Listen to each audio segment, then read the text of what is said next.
is Dirk-Jan. I'm co-founder of Driveler, and I want to share with you why my business partner and I decided to start this company.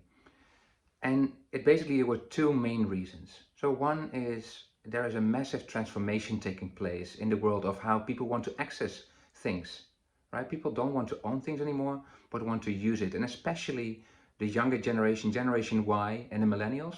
The millennials are the driving force behind this transformation. And this is for all kinds of things. It could be for songs, it could be for videos, it could be for capital, and it could be for public transport and personal transport also.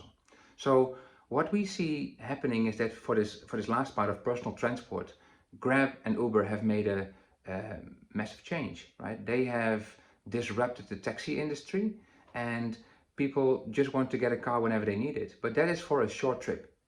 But there's also a lot of demand for longer trips, so trips that are more than 1 hour or for a few days. Then you need to have a car on demand. Not owning it, but just having access on demand. That demand you can service by either buying a fleet of cars, or you can make use of excess capacity. Now, one interesting fact that made us think about this is that people that own a car, they are only using it 5% of the time. So 95% of the time the car is parked somewhere. It's not used, right? So it would be great if you can match that excess supply with the demand for cars. That is what we do.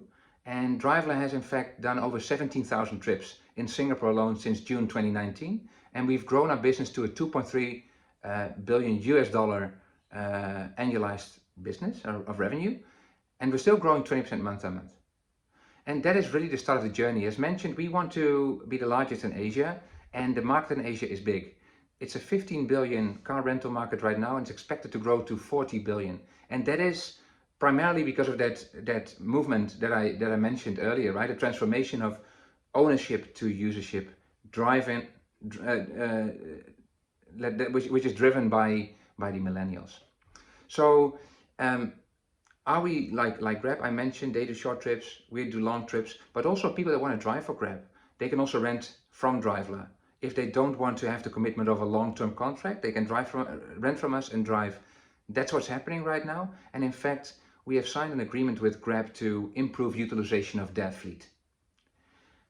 Who are we competing with? As mentioned, traditional car rental companies, car sharing companies, they both own the fleet of cars, we don't. And that also means that we don't have the depreciating asset on our balance sheet, but also it means that, let's say, the operational costs for us are very low.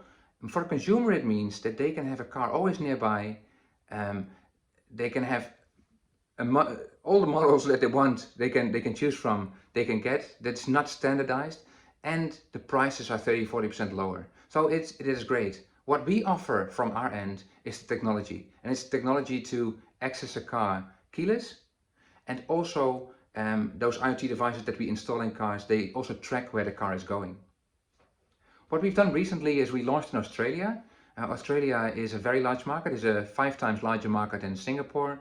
We do that first in Sydney and in Melbourne, and we expect to do $10 million in the coming 2 years in Australia alone. Now, what we plan to do, we've gone from 0 to 2 million. Right now we want to go from 2 to 20 million, and for that we raised $3 million. Growing from 2 to 20 is built up of 3 things. One is continuing our growth in Singapore from 2 to 10. 2, getting into a few adjacent segments, like for example B2B with Grab. And 3, geographical expansion. So Australia, as I mentioned before, Hong Kong is on the agenda for H1 2022. So we are raising $3 million, and of that we have already raised 1.8. So that means 1.2 million is still available. If you want to know more, please let us know. Thank you.